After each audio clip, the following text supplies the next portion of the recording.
Lord be with you. A reading from the Holy Gospel according to Matthew.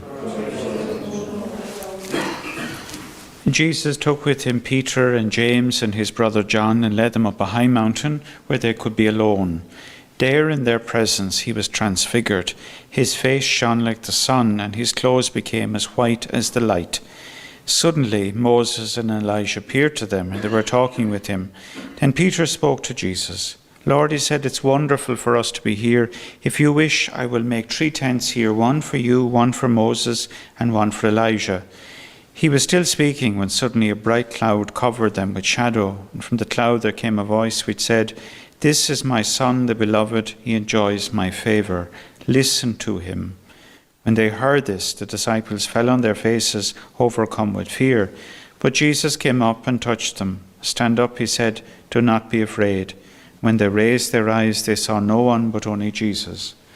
As they came down from the mountain, Jesus gave them this order: tell no one about the vision until the Son of Man has risen from the dead.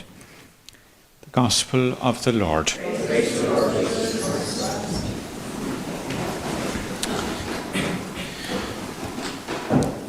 When I lived in Rome, and you'd have to read this gospel in Italian, of course, to the local people, there was always a kind of a smirk when you read it, because there was the word used was that his clothes became as white as light. Just this moment where they're just looking at the humanity of Jesus and they're questioning, is this God or man, or how is this?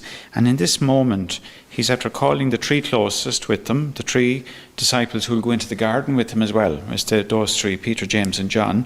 So he's bringing them apart from the other 9, and he becomes resplendent in one sense, is that he allows his divinity, the godness of him to shine through. So they get this glimpse, and then it's gone again. It's a glimpse, it's only a little glimpse. But the Italians used to laugh at them, well, not laugh, but giggle during Mass. And for us foreigners, we hadn't a clue what they were laughing about until you got a little bit more Italian in your head. Because it said that Jesus went up the mountain and he revealed his intimacy. That's how it's translated. His intimacy, his inner life, intimacy.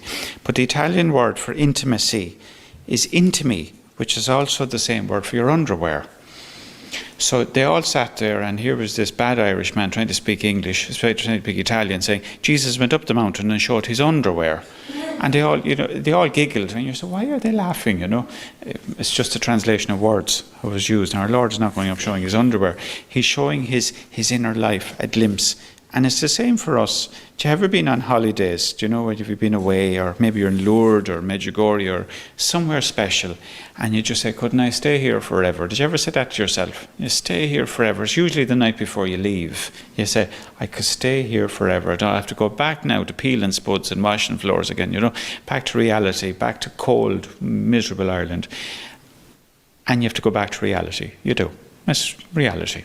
You have to go back. You could stay there forever. No, you couldn't stay there forever, because you get very bored of it after 2 or 3 weeks. You get fed up of it. You'd want to go home to your own bed again. You really want to go back to your normal life. And in the spiritual life, it's the same. I remember a late aunt of mine when I was a young student above in Dominic Street, and she'd come into the cloister to visit, and she'd say, I could stay in here forever. You'd look at her, she says, you can swap if you want, because it was peaceful and quiet, and it is that. It is that. But that's only part of it. There's more to it than living there. Yeah, there are moments where the cloister is just absolutely peaceful and quiet up there. You won't see a soul on it. And then there's hell in it, because all hell will break loose in the kitchen, or there's something gone wrong, or a few weeks ago the ceiling fell down in one of the bathrooms, and it came down through the kitchen and down into the cloister, and there was that much water in it, and there was fellas running around with buckets and even a wheelbarrow. I was asked, did I have a shovel and a wheelbarrow at 5:30 in the morning? Could you imagine someone knocking on your door and asking you for a shovel and a wheelbarrow in a religious community? Not good morning. Can I have a shovel and a wheelbarrow? There must be someone dead, They're going to do something. I didn't realise that the whole ceiling had collapsed and there was water flowing down the clock. So that place of prayer and silence can be chaos. And this is what Jesus is teaching, is that in your life there will be just little moments of beauty and peace, and then you have to go back to reality. Because if you had it all the time, you wouldn't have to believe in anything. So treasure those little moments. And they don't always have to happen in a chapel, They can happen walking through the park, or, in the middle of a nice dinner, or just you start seeing God in the strangest of places. He's present everywhere. And every now and then you get a glimpse. And the thing is to treasure the glimpses. Treasure them.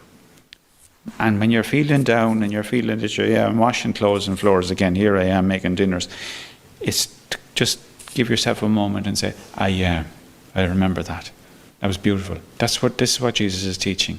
Is that if I keep giving you this all the time, you'll want more and more and more, and you'll never be satisfied. But it's to treasure those glimpses. And I'm definitely sure in your life there's been those moments where you've had a glimpse. You have to live out that. Pope Benedict said that very famously. He says, we Catholics live out a memory. We make present heaven on earth, Calvary on the altar. We make heaven present for us. It pours forth. But then we have to go back to reality. We have to go back to reality. And he says, Catholics live out those memories because the memories are moments of grace. If you look at people's houses, some people keep photographs. They used to keep photographs on the walls of happy times. Happy times. Or go through photo albums. Now they go through your phone to do it. And when you see it, you can go back into that moment. Communions and baptisms and weddings and all those lovely things. People love remembering them. That's why we keep photographs of that.